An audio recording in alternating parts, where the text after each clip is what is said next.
The reason the MacNeil-Lehrer report and then the MacNeil-Lehrer NewsHour took some of the shape it did sprang out of a certain amount of animosity Jim and I had developed personally towards the behavior of some producers we worked with. And this isn't a condemnation of television producers as a whole, but it illustrates why we wanted to run our own show. Because we were tired of being pushed around in what we regarded as silly ways that had nothing to do with the content of what you were trying to do. And I'll give you two examples. When Sandy left and Jim came, our weekly show on public television was something called America 73. It was an hour once a week, using documentary pieces, 3 or 4 within the hour, as different facets of the same story. There was a studio set, and it had 2 balls hanging from the ceiling on rods, and they were motorized so that they revolved. The balls were painted chroma key blue, and at certain points as we introduced the show, one of us or the other would walk a certain number of paces, stand beside one of the balls would revolve, they would project into or superimpose on the ball whatever video image they wanted for an upcoming segment. And then we would walk to another one and the ball would revolve, and, well, anybody who knows television knows this is a recipe for total disaster. When the balls revolved, they never stopped quite right. They would go too far, or no, they jerked. The wrong picture would be in them. We'd take the wrong number of paces.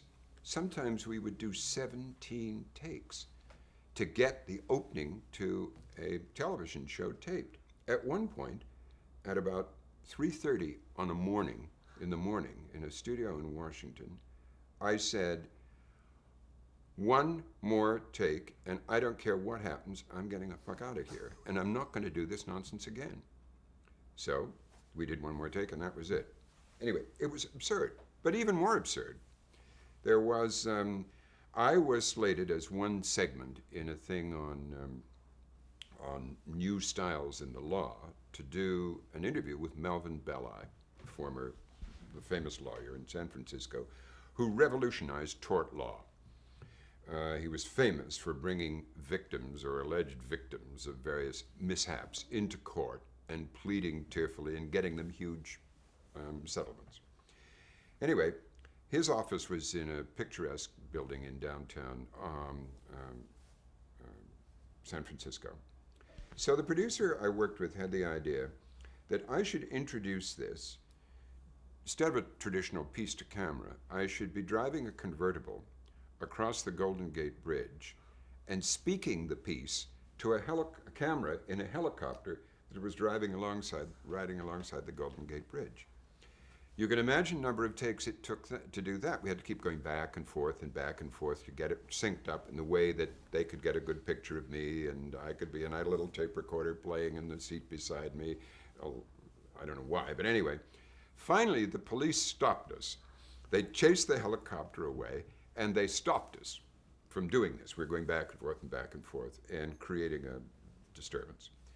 So the next shot was, okay, we recovered from that. The next shot was I was to continue my piece to camera, my stand-upper, inside Melvin Belli's apartment on Telegraph Hill and enter the door while talking, walk across an upper level, down some steps, across a lower level, up another level, out a door, onto a little balcony, and finish it to a camera in a helicopter hovering outside the balcony.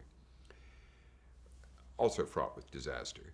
But the main disaster was that while the helicopter was churning away outside and I was talking to the camera in the helicopter, its rotor blades were decimating all the spring gardens of all the little old ladies down the hill and the apartments and houses beneath this. And finally a police helicopter came and arrested that helicopter and took it away, and I don't know what kind of damages had to be paid to all these daffodils and tulips that had blown away by the rotor blades.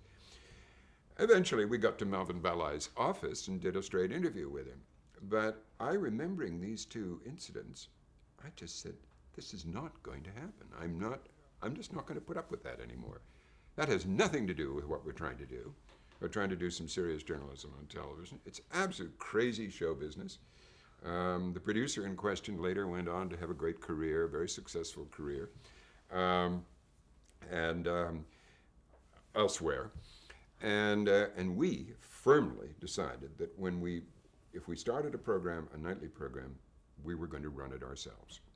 And so then we got into a big fight over this, and I said, I'm just not going to do this. If you insist on doing it that way, I'm not going to do it, and I'm going back to London. Immediately, I announced I was going back to London. WNET in New York called up and said, hey, wait a minute, you can do the program here the way you want to do it. And I said, no, I'm fed up with the politics of public broadcasting and fed up with being pushed around, and I want to go back where it's sane and where you don't need to explain what public broadcasting is, the BBC, and where I can do really good work and be left alone and also enjoy the lifestyle. I had a nice house there, my kids were in schools, and it was fine. So I went back for 2 years, and a fellow called Bob Kotlowitz, who subsequently became my closest friend and still is, in New York, started coming over to London from WNET. He was the vice president for programming. And eventually, after 2 years, he and Jay Islin, who ran WNET then, persuaded me to come back from the BBC and start a program. And so that was the beginning of MacNeil Lehrer as a daily program.